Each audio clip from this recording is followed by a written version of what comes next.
Nah, ini karena saya menyadari banyak anggota dewan juga yang baru, kemudian mungkin yang lebih banyak mengerti ini adalah tempatnya saya sama Pak Mensos. Saya juga update ke Pak Tito tadi, kemarin saya lihat masih bisik-bisik. Nah, Bapak Ibu, ini untuk menyampaikan pengertian karena memang pengertian kelompok-kelompok ini rumit ini di BPJS ini.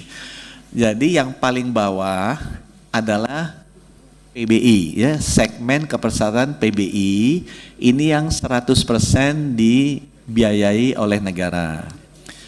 Ini belum ada tertulisnya desil berapa, tapi di mata kita di kalangan pemerintah ini ada kesepakatan lah bahwa penerima PBI ini idealnya adalah desil 1 sampai 4 termiskin. 1 sampai 4 termiskin.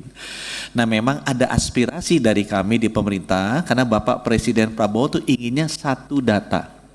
Jadi kalau bisa miskin di kesehatan, miskin di ekonomi, miskin di subsidi listrik, kalau bisa sama gitu ya. Jadi itu sebabnya kenapa kemudian ditugaskan semua data harus ditaruh di BPS.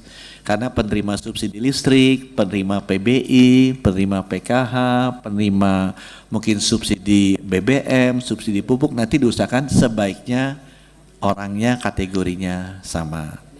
Nah, untuk PBI ini full dibayarin oleh pemerintah, bisa pemerintah pusat dan pemerintah daerah, ada bagi-bagian di sana, iurannya sekarang 42.000 dan ini masuk kelas 3. Di atas PBI ada yang namanya penerima pemberi kerja bukan penerima upah, pekerja bukan penerima upah Pemda. Jadi ini adalah orang-orang yang tidak menerima upah rutin atau penghasilannya seperti penghasilan informal yang kemudian dibayari juga oleh Pemda. Ini sama dengan PBI, kelasnya kelas 3, sama biaya 42.000, cuma komposisinya berbeda. Kalau PBI lebih banyak porsi pemerintah pusat, kalau PBPU Pemda atau pekerja bukan penerima upah Pemda itu lebih banyak porsinya dari pemerintah daerah. Tapi benefitnya sama, kelas 3, iurannya sama 42.000. Nah, di atas grup-grup yang paling bawah ini, nah PBPU Pemda ini biasanya diberikan oleh pemerintah daerah untuk desil 5 dan 6. Tapi memang karena berbeda-beda datanya, pemerintah daerah masih berbeda-beda juga memberikannya. Sebenarnya kami sedang diskusi juga, ini dimasukkan ke BPS supaya bisa lebih terstandarisasi. Pemda memberikannya ke desil mana. Jangan sampai sekjen saya namanya Pak Kunta Wibawa itu juga dibayarin PBPU-nya karena dia di DKI Jakarta. Pada saat itu kan Bapak Ibu pernah dengar DKI Jakarta semuanya dibayarin sama Pemda termasuk Pak Kunta Wibisana. Dan ada orang lain yang lebih kaya dari beliau juga dibayarin gitu ya. Dan itu kira-kira itu yang nanti kita juga ingin rapikan. Di atas PBPU Pemda ini yang bayarannya fix itu juga pekerja bukan penerima upah mandiri. Jadi ini sama pekerja informal yang memang mandiri tidak disubsidi oleh Pemda. Ini bayarannya fix ya. Jadi iurannya untuk kelas 3 42.000 sama seperti pekerja bukan penerima upah Pemda, ada kelas 2-nya 100.000, kelas 1-nya 150.000. Dan ini berlaku untuk keluarga ya Pak. Bukan ya, ini satu-satu orang. Ini tetap satu-satu orang ya. Ini yang kelompok yang ketiga jadinya. Nah, kelompok yang keempat, kelima, keenam ini adalah kelompok-kelompok yang pembayarannya variabel, tidak fix. Besarnya adalah 5% dari penghasilan tetap mereka. Jadi kelompok 4, 5, 6 ini adalah orang-orang yang berpenghasilan tetap atau berpenghasilan formal. Dia bisa masuk kelompok pensiunan, itu namanya BPPN, bukan pekerja pemerintah atau Pemda, jadi bekas pekerja pemerintah atau Pemda, ini pensiunan ASN TNI Polri, dia dibayarnya 5%, 2% dari 5%, 2% besaran pensiunnya dia dari pemerintah dari peserta dan 3%-nya dari pemerintah. Ya, kelasnya ikut yang mana? Kelasnya ikut sebelum dia pensiun. Nah, yang tidak fix lagi, yang variabel adalah PPU, pekerja penerima upah, baik yang sifatnya pegawai negeri, PPUPN, maupun yang bukan pegawai negeri, PPUBU. Ini sama, bayarnya 5% dari penghasilan. Cuma di cap batas penghasilan per bulannya 12 juta. Ini sama, kalau yang penghasilannya di bawah 6 juta, dia akan masuk ke kelas 2, kalau di atas 6 juta sampai 12 juta ke kelas 1. Nah, kontribusinya juga 1% dari peserta dan 4% dari pembeli kerja. Jadi memang ini agak membingungkan, tapi ini untuk memberikan gambaran ke Bapak Ibu, ada beberapa segmen kepesertaan JKN ini. Nah, Bapak Ibu, yang kita bicarakan sekarang topiknya adalah topik yang PBI saja. Ya, bukan topik yang lainnya. Dan kalau mundur ke halaman sebelumnya, kita bisa lihat berapa besar sih porsinya dari masing-masing segmen ini. Memang yang paling besar adalah porsi PBI. Ini yang 42.000 yang 100% dibayarin oleh pemerintah. Kedua adalah PPUBU, pekerja penerima upah pekerja penerima upah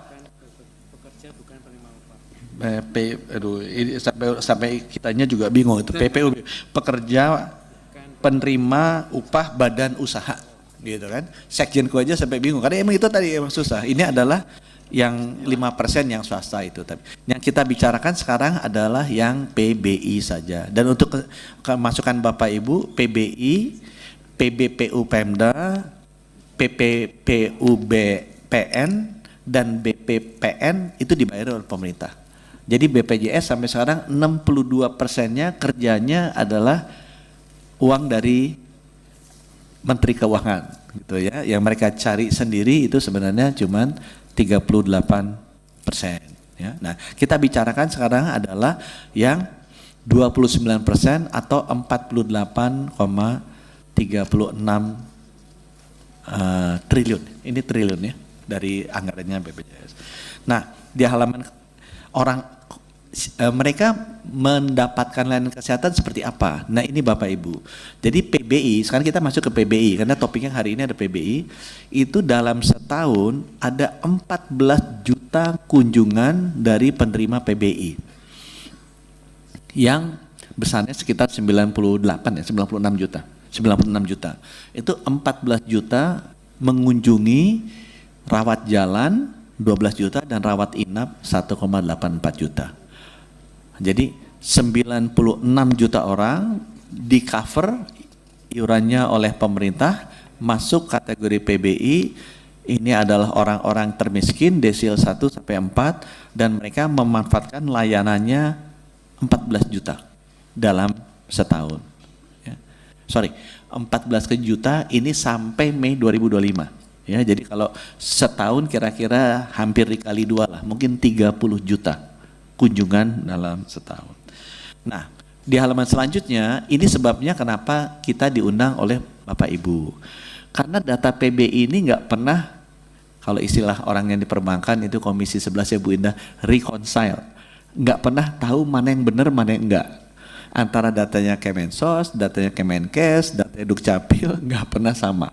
Udah puluhan tahun. Ini mumpung kita menterinya bertiga temenan gitu kan, kepala BPS-nya juga temenan, jadi kita berniat untuk membereskan ini.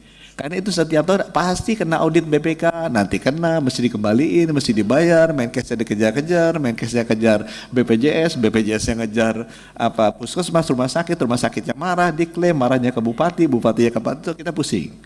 Jadi sesudah kita lihat memang ada banyak titik rekonsiliasi data. Jadi dulu tuh data ada di BPS, ada di Kemensos, ada di Kemenkes, ada di BPJS. Nah Bapak Ibu, kita sekarang sedang dalam proses finalisasi, tapi kita berempat udah setuju nih. Data itu hanya ada di BPS, yang namanya DTSen. Kita, saya, Pak Mensos, Pak Mendagri, sama BPJS, boleh melakukan pemutakhiran data. Tapi tetap begitu datanya sudah dimutakhirkan, itu harus kembali ke BPS. Nah dulu masing-masing memutakhirkan datanya masing-masing. BPS punya data sendiri, dia mutakhirkan sendiri. Pak Dukcapil punya data sendiri, dia dia mutakhirkan sendiri. Kemensos gitu, Kemenkes gitu, ada 4 tambah 5 BPJS. Nggak pernah sama itu data 5. Begitu di audit BPK, ketemu bedanya, semuanya dimarahin sama BPK. Masing-masing dengan kesalahan. Sekarang kita sudah setuju, semuanya dilakukan, disimpannya di BPS. Jadi hanya data BPS satu-satunya sumber data yang valid untuk PBI. Saya harapkan juga nanti ini di cross ke PKH, ke subsidi segala macam. Jadi jangan yang itu kayak orang Pak Kunta terima PKH nggak terima PBI gitu kan aneh kan. Atau nggak terima ini terima sana, kan harusnya sama. Nah kemudian yang kedua, pemutakhiran data tadi ngobrol-ngobrol itu kita pengennya ada disentralisasi di Kemensos. Kenapa? Karena beliau nanti mengeluarkan produk hukumnya dalam bentuk SK. Nah, Kemensos bisa manggil Kemenkes, bisa manggil Dukcapil, bisa manggil BPJS, bisa manggil sumber-sumber lain untuk memutakhirkan data. Karena data ini setiap bulan Kemensos mengeluarkan SK ke Kemenkes, Kemenkes mesti bayar. Karena dia mengeluarkan SK, kita sebenarnya tadi udah ngobrol ke Mensos, ya Pak Mensos yang memutakhirkan datanya. Sehingga dengan demikian datanya sudah dimuat, jadi beliau bisa lewat Pak Mendagri panggil tuh kepala daerah, benar nih datanya segini, apa ada beda, jangan ribut ya udah masukin. Habis gitu dia datang ke BPJS, benar nggak data BPJS segini, jangan kemudian nanti BPJS nggak mau bayarin ya, dia masukin lagi. Terus saya nanya mungkin ke Dukcapil, yang meninggal udah benar nggak ada segini, ada, masukin. Habis dia beres direkonsiliasi, data ini akan dikirim ke DTSen punyanya BPS, menjadi diolah oleh BPS, kemudian menjadi data basis baru, kemudian data itu digunakan oleh Kemenkos mengeluarkan SK. SK-nya dapat ke Kemenkes, Kemenkes tidak akan melakukan pengecekan apalagi. Dan saya juga udah bilang ke teman-teman di DJSN, BPJS nggak usah ngecek-ngecek lagi. Tugasnya saya pemegang anggaran untuk bayar berdasarkan SK Kemensos yang harusnya sudah benar gitu ya. Dan BPJS tugasnya adalah meneruskan pembayaran itu ke seluruh rumah sakit dan seluruh klinik berdasarkan instruksi dari Kemenkes yang sebagai pemegang anggarannya, dan Kemenkes nama-namanya berdasarkan dari Kemensos.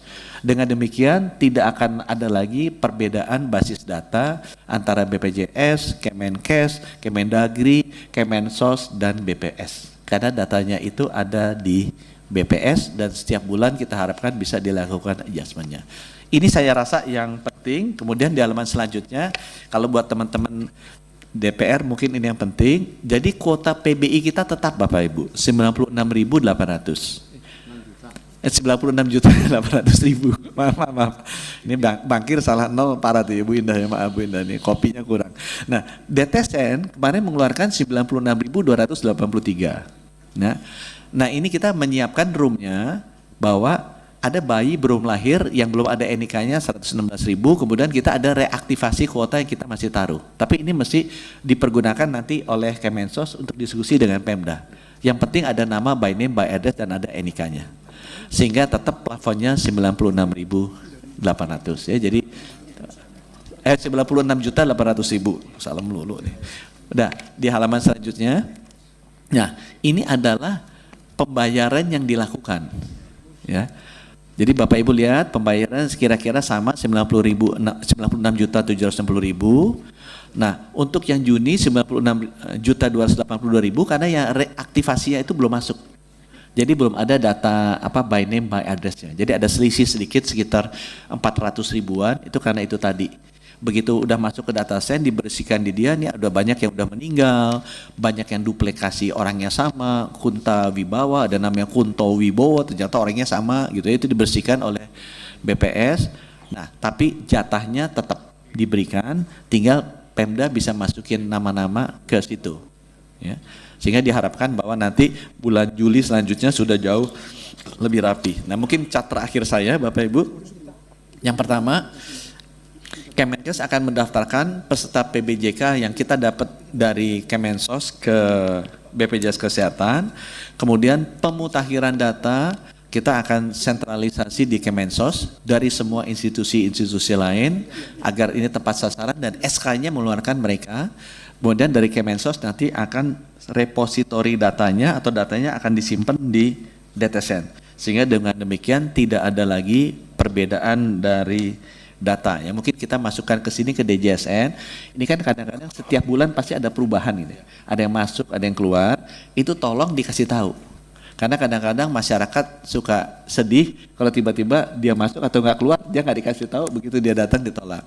Jadi saya minta ke DJSN kalau bisa ngasih tahu ke BPJS, setiap kali ada perubahan data, para peserta BPJS dan kalau bisa juga pemerintah daerahnya dikasih tahu. Ini ada perubahan data yang terakhir pada saat pembayaran PBI-nya diberikan. Mungkin dari kami demikian, Bapak Ibu anggota dan pimpinan yang kami hormati. Wassalamualaikum warahmatullahi wabarakatuh. Waalaikumsalam.